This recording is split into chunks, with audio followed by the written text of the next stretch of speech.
Mil gracias. Muchas gracias. Y acá está el Yo creo que aquí tengo este micrófono. Pero no, ese es para estamos en una grabación. Ah, bueno. Bueno, muy buenos días para todos ustedes. Realmente para mí es un verdadero honor estar de vuelta a esta tierra que quiero mucho, que admiro mucho y que representa tanto para nuestro país. Quiero saludar muy especialmente a toda la Junta Directiva de la Sociedad de Mejoras de Pereira, Pro Risaralda, y felicitarlos porque 100 años no se cumplen todos los días. Las instituciones que nacen para perdurar son ejemplo y son referente. Un saludo muy especial a Monseñor Rigoberto Corredor, obispo emérito de la diócesis de Pereira. Muchísimas gracias, Excelencia, por estar con nosotros esta mañana. Un saludo también a Lina Álvarez, vicepresidenta de la Junta y gerente de la ANDI Risaralda Quindío. Apreciada Ana María, gracias por esas palabras, por ese liderazgo, por esa energía que te caracteriza. Es un verdadero gusto estar aquí contigo y con tu equipo. Saludar también al doctor Jorge Iván Ramírez, presidente ejecutivo de la Cámara de Comercio de Pereira, al doctor Germán Calle, presidente de la Junta de la Cámara de Comercio de Pereira, a la doctora Jimena González, presidenta del Comité Intergremial de Risaralda, a todos los concejales, diputados, a los empresarios, a todos los gobernarios de Politeya y a todos los jóvenes de la Fundación Innovación para el Desarrollo Dreamers and Makers. Yo quiero esta mañana compartirles a ustedes unas visiones sobre el futuro de nuestro país. Normalmente los expresidentes siempre tenemos la tentación de hablar del pasado, de cosas que hicimos y tratar de hacer constantemente defensas históricas de las circunstancias que vivimos. Es normal, es natural. Pero yo he tomado una decisión hace un tiempo, de la mano de mi esposa de María Julián, y es trabajar por el futuro, para el futuro y con el futuro. Por eso la Fundación Innovación para el Desarrollo lo que busca es formar jóvenes innovadores sociales en todo el territorio nacional y crear la red más grande de innovadores sociales en nuestro país. Y óiganmelo, vamos a ser la red de innovadores sociales jóvenes más grandes de América Latina. Para eso nos hemos propuesto esa tarea. Quiero valorar algo de lo que significa Politeya, y me encanta además que ese nombre esté presente. Porque la política, la buena política, parte de la base del diálogo, de la convergencia, de la capacidad de escuchar, pero también de las virtudes y por supuesto del buen pensar y del buen actuar. Y tenemos una realidad, y es que en Colombia hemos pasado por momentos muy complejos, como lo han pasado otros países de América Latina, porque han tenido que someterse a esa nueva realidad de polarización, posverdad y populismo, donde el debate, más que ser ideológico o más que ser de izquierda y derecha, es un debate donde hoy América Latina ha estado capturado por los demagogos y los pedagogos. Los demagogos venden soluciones fáciles. Por lo general les encanta llegar al poder en la actitud de pirómanos, incendiar los sentimientos de la sociedad en contra del establecimiento, de las llamadas élites. Y después, cuando gobiernan, y muchos de ellos utilizan el término progresista, terminan siendo pobrecistas, porque muchas de sus políticas espantan la inversión, deterioran la confianza, afectan la estabilidad institucional, etcétera, etcétera. Entonces, lo que yo quiero esta mañana no es venir acá ni a pintar pajaritos en el cielo, ni mucho menos a tratar solamente de abordar las realidades de nuestro país desde una expectativa aspiracional o inspiradora. Yo creo que este espacio lo quiero aprovechar para llamar las cosas por su nombre y alertar sobre los retos más inminentes que tiene nuestro país y que van a ser los retos a los que tendrá que enfrentarse quien nos gobierne a partir de agosto del año 2026. Por eso he puesto este nombre: 4 bombas para desactivar. No se preocupen que no va a explotar nada para... Pero, ¿por qué el concepto de bombas? Porque cuando los problemas se envejecen mal, esos problemas siempre se dejan y se acumulan para que alguien en el futuro los tenga que resolver. Y necesita Colombia, y en esto quiero ser muy claro, un concepto de unidad y un concepto de pedagogía. Porque quienes proponen caminos fáciles para problemas estructurales no se engañan. Y aquí necesitamos nosotros abordar 4 grandes retos, sabiendo, y por eso hago la distinción entre el demagogo y el pedagogo, porque el demagogo busca vendernos cuentos y el pedagogo nos tiene que enseñar que el camino del éxito requiere trabajo y requiere sacrificios. Y ténganlo presente, en el único lugar donde la palabra éxito está antes que la palabra trabajo es en el diccionario. Y el sacrificio que tenemos que hacer es enorme. Y entonces la primera bomba a la cual quiero referirme es a la bomba fiscal. Porque nosotros siempre pensamos que lo fiscal es un asunto que se tendrá que ocupar el Ministerio de Hacienda, el director de Crédito Público, el presidente y el Congreso. Pero resulta que hay que entender la realidad fiscal de Colombia por parte de todos los colombianos para saber cuáles son nuestras realidades. Primera que quiero compartirles a ustedes. Para los que están atrás, no se preocupen que no voy a hacer un examen de optometría. Simplemente quiero que miremos esta gráfica. Lo que ustedes ven acá es lo que podemos llamar el balance fiscal. Y es el balance fiscal total y primario del gobierno nacional central. ¿Qué me parece interesante decirles a ustedes? Aquí, si ustedes ven, hay una situación muy difícil que se llama la pandemia del COVID-19. Nosotros cerramos el año 2019 con un superávit fiscal primario, por primera vez desde que teníamos la regla fiscal. Habíamos duplicado el crecimiento comparativamente con el 2017 y por supuesto también con el 2018 un aumento del 40% en el crecimiento, y de pronto nos toca enfrentarnos con una pandemia. ¿Y eso qué implicaba? Teníamos que tomar quizás la decisión más dura que ha tenido que asumir un presidente, que es decirle a un país entero que se tiene que encerrar en la casa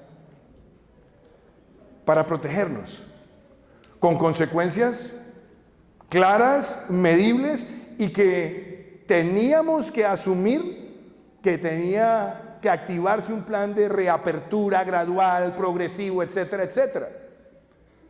Pero ¿cuál fue la solución de consenso mundial para enfrentar esa situación? Si tengo que dejar el país en la casa y tengo que proteger a la población más vulnerable, pues teníamos que aumentar tristemente el gasto y aumentar la deuda para poder financiar esa pandemia. Recomendación que la hizo el Fondo Monetario, el Banco Mundial, todos los grandes organismos internacionales, y que la hizo el 90% de los países del mundo. ¿Por qué? Porque ameritaba la circunstancia. Entonces, aquí vemos esta situación. Podemos una anterior que tiene que ver con precios del petróleo, pero lo paradójico es que uno diría lo más horrible que hemos vivido en cuanto a tener que sortear una adversidad era esta.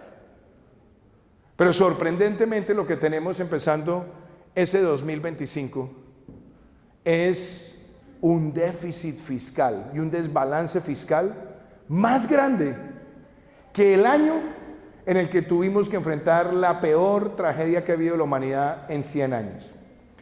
Y entonces la pregunta es, ¿Esto en qué se traduce presupuestalmente? Y pongamos esto en la realidad de una familia colombiana. Lo que ustedes ven acá, en la línea de arriba, es cómo ha crecido el gasto de funcionamiento.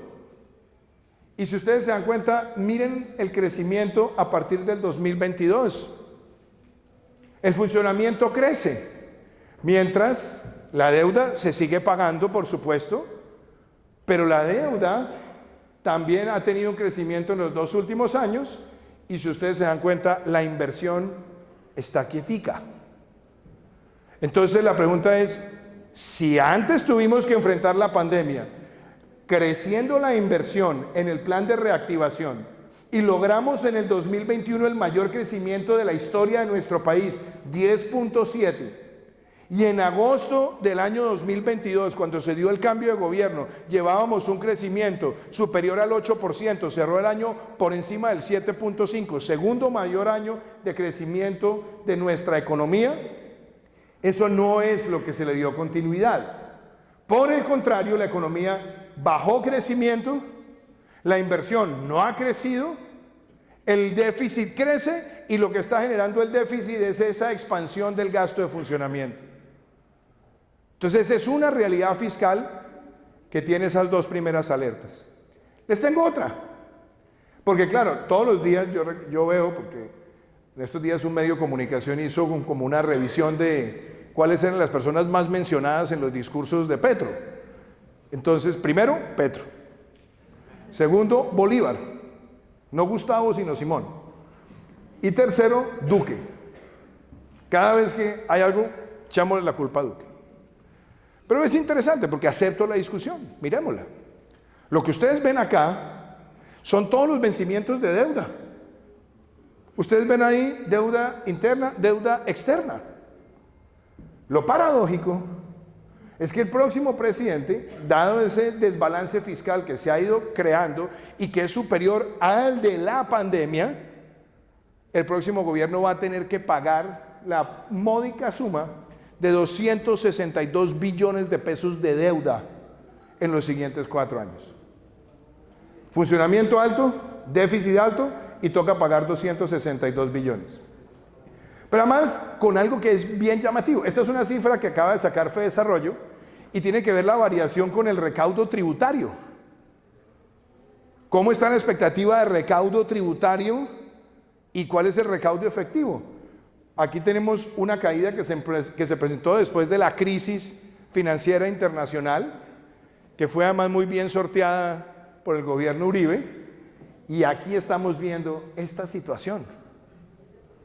Un déficit proyectado de recaudo tributario, el más grande que hayamos vivido en la historia reciente de nuestro país. Alto déficit, repagos de deuda de 262 billones, crecimiento del gasto de funcionamiento y fuera de eso, un déficit de recaudo. Aquí, simplemente para que lo vean la comparación. Esto es solamente 2024, los principales impuestos y cuál es la proyección de recaudo, y ustedes ven cómo viene cayendo el recaudo tributario. Pero si eso fuera poco, les dejo otra inquietud adicional, y tiene que ver con la composición de dónde está esa caída del recaudo. ¿Esa caída del recaudo a qué se debe? ¿Que nos volvimos mala paga? No, hay una desaceleración en muchos sectores de actividad económica.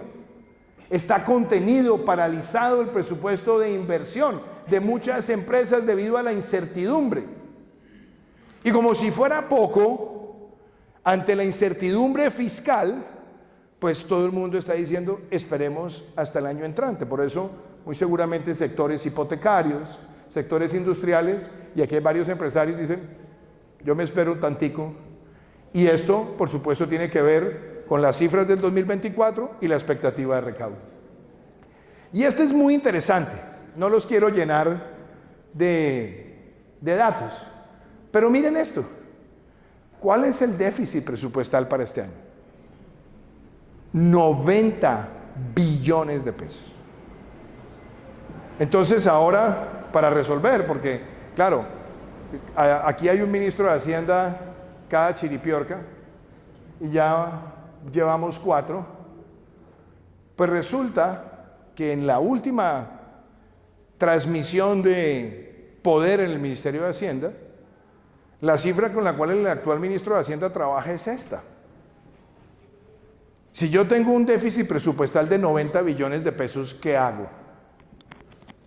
Aumento el recaudo y por eso las emergencias económicas, pero que también le ponen límites, porque esa emergencia termina en diciembre. Y no se puede introducir una vigencia permanente de esa reforma mientras está la emergencia activa. Segundo, están diciendo, venga, adelánteme retenciones del 2026, que se vuelven muy duras para las empresas. Y la otra es más deuda, que es lo que están haciendo. Por eso hoy las emisiones de bonos de Colombia son al 10 o 12%. Carísimas. Y por lo tanto, cuando el sector privado va a tratar de emitir en los mercados un vehículo de deuda, le dicen, bueno, amigo, pero si el gobierno está pagando el 12, ¿usted cuánto va a pagar? Entonces, esta realidad fiscal lleva a que tengamos un déficit de más de 20.000 millones de dólares. Y esta es una situación urgente. Y entonces, la pregunta, yo sé que aquí ya veo muchas diferencias de edades, pero aquí hay algunos que son un poco más cercanos a mi generación y veíamos MacGyver. Otros nunca vieron MacGyver y la pregunta es, ¿cómo se desactiva esta bomba? ¿Cuál es el cable que hay que cortar? Entonces, el que venga a decirnos, tranquilos que esto se soluciona fácil, nos va a mentir. Esto no se soluciona fácil. Esto implica tomar decisiones. Y por lo menos hay 3 formas de desactivar esa bomba que tienen que ser inminentes para el próximo gobierno. La primera, tiene que haber un recorte drástico del gasto público. Pero la pregunta es, ¿dónde está ese recorte? Porque el presupuesto de Colombia, por eso el que venga a vender pajaritos en el cielo, póngale el freno. El 70% del presupuesto nacional de Colombia es inelástico. Pago de deuda, tenemos adicionalmente compromisos de capital, tenemos proyectos de inversión que donde los reduzcamos drásticamente tienen efectos más bien recesivos. Entonces nos toca hacer un recorte en el funcionamiento brutal. Y eso no necesariamente es políticamente lo que más aplausos va a generar. Pues hay que acompañar esa decisión al que la vaya a tomar. La segunda, hay que aumentar el recaudo. Y de eso sí que tengo yo experiencias y cicatrices. Porque yo recuerdo cuando tuvimos que pasar la pandemia, me decían muchas personas, venga, presidente, echamos esa pelota para adelante. Y no es responsable de mi parte tener que afrontar una pandemia, aumentar el déficit, aumentar la deuda y no presentar una reforma fiscal. Y presentamos una reforma fiscal con las cuales los pirómanos incendiaron al país. Y después llegan a introducir reformas recogiendo cosas de lo que ellos utilizaron para incendiar el país. La verdad es que si esa reforma, la inicial, como se hubiera presentado, hubiera sido aprobada, hoy tendríamos una solvencia tremenda en las finanzas públicas. Pues yo no voy a entrar en esa discusión. Lo que sí quiero decirles a ustedes es que a pesar de que nos tocó retirarla y presentamos otra y la sacamos adelante, hoy la situación fiscal se ha deteriorado por las decisiones que se han tomado y entonces hay una realidad que también quiero tocárselas. Y es esta. ¿Qué porcentaje de la población colombiana paga impuesto de renta? 5%. Y de ese 5%, hay 3.000 grandes contribuyentes que representan cerca del 70% del recaudo de renta.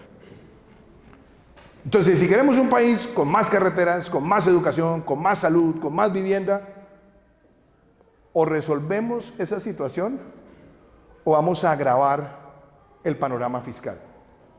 Pero entonces me dirán, bueno, pero mientras nos presten, pues resulta que mientras nos presten ya no nos están creyendo tanto el cuento. ¿Qué nos sirve a nosotros en los mercados internacionales? Que Colombia nunca ha incumplido su deuda. Nunca. Entonces la gente dice, bueno, son buena paga. pero ya estamos emitiendo bonos internacionales al 12%. Y ni hablar de los test. Claro, como todos pensamos que son buena paga, pues de pronto no está chévere invertir en esto porque estoy teniendo un poquito más que un CDT. Cuidado. Porque ya cuando vamos a los mercados, ¿qué pasó con el Fondo Monetario? Suspendió la línea de crédito flexible. Que dicen además que Duque la trajo. Pues sí, a buena hora la trajimos. Yo la recibí en 4.000 millones de dólares y la subimos a 17.000 millones de dólares, de los cuales utilizamos 5.400 en el 2020 para enfrentar la pandemia, porque teníamos el acceso rápido, de rápido desembolso, sin condiciones. Y nos quedaban 12.000 y el Fondo Monetario dijo, no señor, la suspendo hasta que usted no me muestre que sus cifras son confiables. Entonces ya no tenemos ese flotador a la mano. Y si lo van a buscar, tendrá que ser con un acuerdo con el Fondo Monetario. Y las agencias de calificación crediticia, la última que nos tenía en grado de inversión, que es Moody's, muy posiblemente ante este panorama nos diga, se les voy a quitar. Y eso tiene implicaciones sobre el endeudamiento, etc. Entonces le dije, desactivar, recorte. Desactivar, hay que ampliar la base tributaria en Colombia. Y claro que es impopular decirlo. Pero es que les voy a decir una cosa, no hay forma que quien quiera gobernar a Colombia a partir del año entrante pueda hacer o resolver esta bomba fiscal sin ampliar la base tributaria. Y hay que ampliarla de manera progresiva, de manera gradual, sabiendo que no hay que intervenir y entorpecer el desarrollo empresarial, pero o todos asumimos que un gran pacto fiscal es necesario, o aquí vamos a tener la explosión de esa bomba. Y eso requiere unidad de propósito y requiere que nos hablen con sinceridad. Y yo le abono, por ejemplo, eso al presidente Milei. Él dijo, señores, aquí tiene que haber un recorte drástico. Lo hizo. Todavía no ha resuelto el tema inflacionario, pero lo va bajando. Pero necesitamos unidad empresarial, social, de los estudiantes y de todo el mundo entender que la situación fiscal no es un cuento chino, es un tema real que tenemos que resolver bajo unos principios claros. Y eso me lleva a la segunda bomba, la bomba de la salud. Ahora podemos entrar en más detalles si quieren, pero voy encaminado bomba por bomba. La de la salud es muy importante que entendamos cuál es el origen de la bomba. Hombre, que la salud en Colombia siempre ha tenido deficiencias, seguramente, porque esto es un proceso evolutivo y es perfectible, pero lo que ha pasado con la salud en nuestro país es, primero, sintámonos orgullosos de lo que logramos en 30 años, porque cuando yo me remonto a los años 90, lo que teníamos era un seguro social donde las personas estaban condenadas a la muerte, al amiguismo, a la politiquería absoluta para obtener un tratamiento.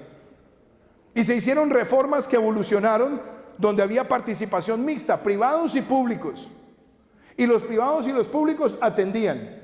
Y logramos sortear una pandemia contra el COVID-19 gracias a esa combinación público-privada, que nos permitió que la red privada tuviera, al empezar la pandemia, el 80% de las unidades de cuidado intensivo.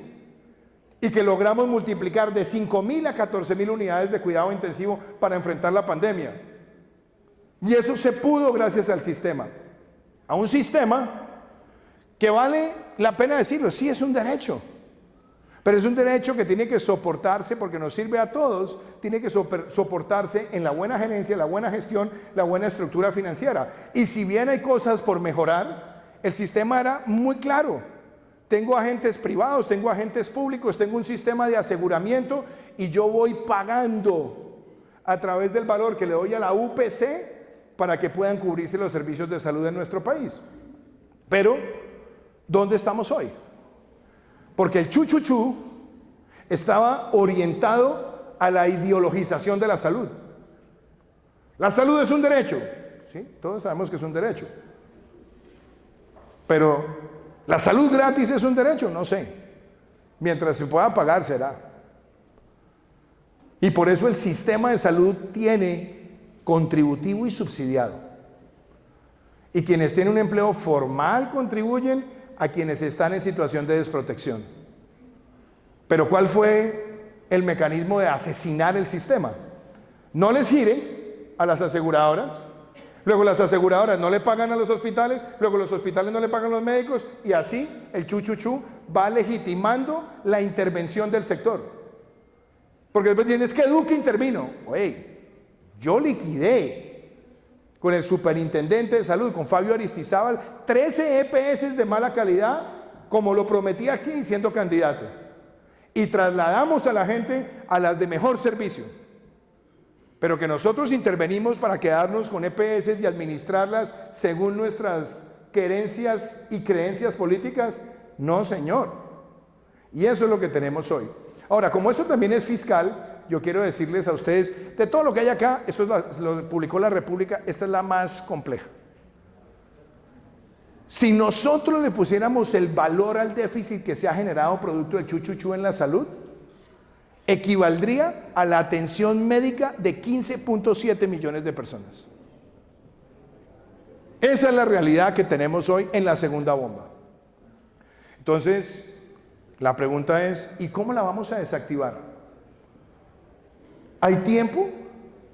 Quien se posesione el 7 de agosto va a tener que desactivar esa bomba de inmediato. El problema es que ya la deuda habrá crecido, se habrá duplicado, habrá una acumulación de pagos no realizados, habrá EPS intervenidas, sometidas a la politiquería y utilizadas como caja menor, que es lo que pretende el gobierno de cara a las elecciones del 2026. Entonces, tres cosas tienen que pasar de inmediato.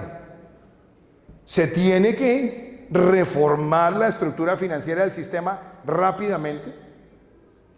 Hay que inyectarle recursos para solventar deudas. Hay que hacer esa programación de pagos. Hay que nuevamente barajar la estructura de gobernanza de muchas de las que fueron mal intervenidas. Y tenemos que garantizar un aumento de la UPC para cumplir lo que ha dicho la Corte Constitucional. Tres cosas que tienen que pasar de inmediato. Pero como esto es fiscal, no basta con tomar la decisión, se requieren los recursos. Y esto es imposible sin darle más recursos a la nación. Y es imposible darle más recursos a la nación si no se hace una revisión de la ampliación de la base fiscal de nuestro país. Entonces yo les digo esto para que hoy se vayan amargados a la casa, sino para que tengan la certeza de que esto es lo que esperamos se pueda resolver con esos niveles de consenso. Pero hay una tercera bomba, la bomba energética. Miren, nuestro país también, de manera perfectible, con errores, sin errores, como ustedes lo quieran analizar, desde los años 90 hasta hoy, logró un sistema energético que amplió su capacidad, aprendiendo también de crisis, pero que logró tener más de 20.000 megavatios de capacidad instalada para atender al país, donde cambiamos la composición de esa matriz, que antes era 70% energía hídrica, y como bien lo anotaba también Ana María, la recibimos en el 0.2 en energías renovables no convencionales, y la subimos a más del 14, 15 y 16% a través de un régimen de subastas. Pero como le empiezan a meter ideología a todo, recuerdo la primera que me tocó, ya expresidente, es que Duque le dio gabelas a las energías renovables. Ok, ¿eso en qué se traduce? No hay ningún país del mundo que haya logrado la ampliación de las energías renovables no convencionales sin incentivos fiscales. Estados Unidos, China, Canadá, los países europeos, todos dieron incentivos fiscales y nosotros también. ¿Por qué? Porque el inversionista que tiene 100 pesos se pregunta, ¿dónde voy a invertir mis 100 pesos? Oiga, acá me dan un descuento del 10, aquí del 20, aquí del 25, aquí tengo financiamiento. Teníamos que ser competitivos y eso nos permitió a nosotros tener las subastas para ampliar las energías renovables. Desmontaron los incentivos en la primera reforma del doctor Ocampo, empezaron a meterse en el sistema regulatorio, ya a decir de manera ideológica cuáles deben ser los precios, y miren lo que ha pasado. Se han caído proyectos estratégicos de energía eólica en La Guajira. No se avanzó en los procesos de colectora de consulta previa para incorporar esas nuevas fuentes a la red eléctrica. Se empezó a intervenir la CREG. Se han caído todos los nombramientos porque los requisitos para ser comisionado de la CREG son muy difíciles. Pero aparte de eso, empezar a jugar con el gas. Primero decir que el gas es más peligroso que la cocaína, parar la exploración, pasamos de reservas a 7 años a una reducción de las reservas y tenemos ahora una realidad, y es que cuando vemos las noticias estamos ante una escasez de algunos de esos energéticos y eso no se va a resolver con ideología. Y si les puedo decir algo adicional, los fenómenos del Niño por la crisis climática son más frecuentes hoy de lo que eran hace una década. Y tuvimos que hacer racionamientos de agua el año pasado y parte de este año en distintas ciudades del país, producto de esta situación. Entonces, la pregunta es muy sencilla, ¿y esto cómo se desactiva? Hay que tomar decisiones impopulares e inmediatas. La primera, hay que crear un sistema rápido para reincentivar la inversión en la red energética nacional. Hay que darle estabilidad de largo plazo y mensajes de estabilidad a los que están en la energía convencional. Porque yo no escucho a nadie en el mundo hoy con esa idea de que o es petróleo o es cocaína. La pregunta es, ¿el petróleo es una realidad? Sí, es una realidad. Soy ambientalista, trabajo por la transición energética en el mundo, pero es que esto no es un tema de ideologías, amigos y amigas. Esto es un tema donde la energía más costosa es la que no se tiene. Y por eso la transición puede ser más larga o más corta, pero necesitamos petróleo, necesitamos gas, necesitamos hídrica, necesitamos térmica, necesitamos eólica y necesitamos solar y toda la que se pueda. Entonces hay que quitar esa ideología y el problema es que el mercado está herido porque uno tiene señales de confianza de largo plazo y eso hay que crearlo desde el primer día del próximo gobierno. Segundo, la iguana está malita. La situación de Ecopetrol es tremenda, ha perdido más del 40% de su valor en 3 años. Y ahora, para poder tratar de solventar la crisis fiscal, le están mandando a la DIAN para cobrarle 9 billones de pesos que no estaban en ninguna planeación fiscal de la principal compañía, de la cual son socios más de 700.000 colombianos con los ahorros que tienen para su vejez. Entonces, recrear Ecopetrol tiene que ser una tarea inmediata. Tener un régimen tarifario más transparente entre generadores, comercializadores y distribuidores de energía también es necesario, y habrá regiones donde la energía muy seguramente tendrá que subir de precio para algunos sectores para poder financiar a los más vulnerables, pero no hay forma de desactivar esta bomba si no entendemos que este también es un reto fiscal y que este también es un reto de generar confianza para los inversionistas. Está también la bomba de la seguridad.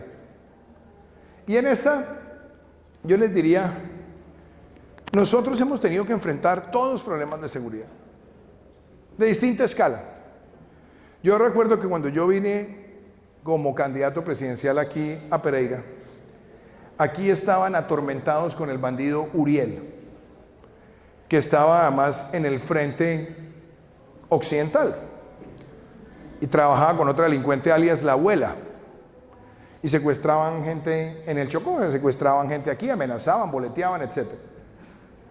Y nosotros prometimos que íbamos a combatir a Uriel. Lo dimos de baja. Dimos de baja a Elefante, a Mono Clinton, a muchos de esos jefes del ELN. Pero nosotros manteníamos una política que era coherente con la evolución de la seguridad democrática, que nosotros la llamamos desde el primer momento una política de legalidad, de imperio de la ley. Y teníamos que enfrentar retos. Yo recuerdo que uno de los más duros para mí fue tener que empezar la presidencia sin aspersión aérea. Porque la Corte Constitucional en el 2015 había parado la aspersión aérea Claro, le llenaron de argumentos de salud y demás, pero en realidad era un acuerdo tácito que estaba por debajo de la mesa entre el gobierno que me antecedió y las FARC para el acuerdo de paz. Tuve que ir a la Corte Constitucional, presentar los argumentos y finalmente dijeron, bueno, listo, pero con tantas arandelas que era casi imposible. Entonces nos tocó trabajar con los grupos manuales de erradicación. Y yo quiero mostrarles esta gráfica. Miren esto. ¿Cuántas hectáreas teníamos erradicadas con erradicadores manuales, erradicación manual? Y miren, llegamos prácticamente a más de 130.000 hectáreas. Después, como tuvimos ese éxito, lo bajamos un poquito y la meta que teníamos al 2022 empieza esta caída a partir de agosto, cuando eliminan de manera exponencial los grupos manuales de erradicación. ¿Esto por qué los quiero mencionar? Porque a más coca, menos paz. Entonces, si la erradicación manual está en 9.000 hectáreas y la meta del año pasado fue 10.000 y no se cumplió, va a ser muy difícil enfrentar este problema, porque ese es el combustible de la criminalidad organizada de Colombia. Entonces, cuando uno escucha los discursos oficiales, dicen, es que hemos incautado mucho. No, pero claro, si usted aumentó la producción exponencialmente, redujo los grupos manuales de erradicación y ahora se concentra supuestamente en la incautación, miren dónde vamos. La incautación como porcentaje de la producción potencial de cocaína en Colombia está en el punto más bajo en los últimos 25 años. Entonces, este es un tema demasiado delicado. La pregunta entonces es, ¿cómo se va a desactivar esa bomba? Aparecerán, sí, discursos muy lindos de algunos dirán, la legalización. Otros dirán, protejamos la ancestralidad de esta bella hoja, etcétera, etcétera. Pero aquí hay una realidad clara. Yo veo casi imposible que nos libremos de la desertificación por parte de los Estados Unidos con estas cifras. Y si eso pasa, trae sanciones. Entonces, 3 cosas que tiene que hacer el próximo gobierno, sí o sí, por un mecanismo extraordinario, ojalá con el apoyo del Congreso de la República, hay que restablecer sin restricción la aspersión aérea. Y eso que estoy diciendo es muy impopular, pero hay que hacerlo porque la tecnología que tenemos hoy, el uso de la inteligencia artificial, permite que la aspersión se pueda hacer con microcuadrículas territoriales, donde se minimiza el daño colateral y se tiene mayor precisión que nunca antes para la programación de los computadores de los aviones. Eso no quiere decir que esa sea la única herramienta. Aspersión, erradicación, sustitución, desarrollo alternativo, pero no podemos tener una caja de herramientas sin martillo. Se necesita esa herramienta y es fundamental, y eso lo tiene que hacer el próximo presidente el 7 de agosto. Segundo, a partir de ahí, también aumentar los grupos manuales de erradicación a los niveles del año 2020 y 2021. Tercero, hay que hacer un mecanismo de reclutamiento rápido de miembros de la fuerza pública para poder aumentar por lo menos en un 20 o 30% la densidad territorial de fuerza pública. Y eso también es un problema fiscal. Y tenemos que enfrentar, desde luego, otra realidad, y es que debemos romper los pactos con el crimen para incidir en los procesos electorales. Entonces, yo quiero dejar unos mensajes acá. Porque mucha gente me pregunta, bueno, ¿y usted a quién va a apoyar? ¿A usted quién le gusta? Y yo quiero decirles, esa discusión cada uno la resuelve. ¿Quién le gusta? ¿Quién no le gusta? Pero yo sí creo que hay un mensaje que es más importante. Estas bombas no se desactivan sin unidad.